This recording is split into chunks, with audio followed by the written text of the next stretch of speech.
siyempre masakit sa loob namin dahil sa bahagi ng mga magulang namin na naghihirap sila para makapag-aral kami. Samantalang kami, no, gustong-gusto rin namin mag-aral.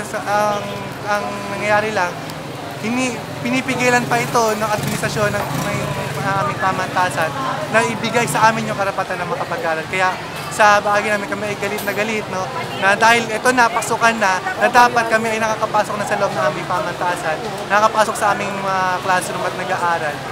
Bagkus, ito pa ang nangyari, no. Yung kalakhan doon sa 35 na blacklisted students, kalakhan sa kanila ay hindi na talaga pinapapasok ng school na sa loob ng school. Kumbaga, sila na ay talagang kick out at ban na sa loob ng IRIS.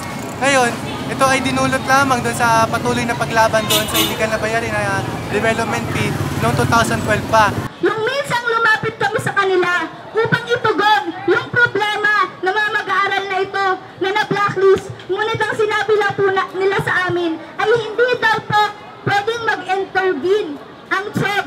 Hindi daw po sila pwedeng makialam dahil mediator lang daw po sila. Ano bang klase yun? Kayo ay ahensya ng gobyerno na dapat magsisilbi sa karapatan ng mga mag-aaral. Ngunit bakit ganyan ang inyong sinasabi? Pinapasinungalingan natin yung sinabi ng administration na pito lang daw yung blacklist, no.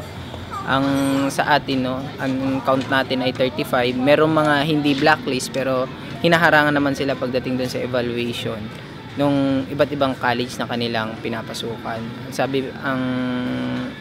Ang sabi pa nila ay hindi daw blacklist ang tawag doon, pero meron tayong ebidensyang hawak na yung mga estudyante nakakuha ng certification na sila ay blacklist. Ang sinasabi kasi ng administration, tinatanggi nilang blacklist yung mahigit 30 student na leader student at nanguna dun sa mga protesta. Kaya ang nangyayari ngayon, tuloy-tuloy ang kilos protesta ng mga leader estudyante, no, para igiit yung ating karapatan, ang aming karapatan na makapag-aral ng libre at legalidad na kung saan hindi nagbabayad na kung ano-anong mga illegal na bayarin dahil sa panahon ngayon, no, mahirap talaga ang buhay, kaya ang mga magulang namin, no, hirap na rin magtrabaho at hirap na rin maghanap kung saan nga ba kukunin yung pangmatrikula namin. Yung napag-usapan dun sa dialogo, tinanggi nila na wala nga daw blacklist, etc. Hindi naman daw blacklist yun. Ang kailangan lang daw makausap yung aming mga magulang, tapos pag-e-enrolling kami, tapos pipirma ng waiver. Sabi naman natin dun pagdating sa magulang, kung kailangan talaga nila makausap, nasa tamang edad naman na yung mga leader student para i-defend yung kanilang mga sarili. Doon naman sa waiver, syempre nanindigan na hindi pipirma. Doon sa nangyaring dialogue, na pagkasundoan na wala ng waiver na pipirmahan at wala ng magulang din na papapuntahin, bagkus pag-i-enrollin ng mas mabilis yung mga leader student.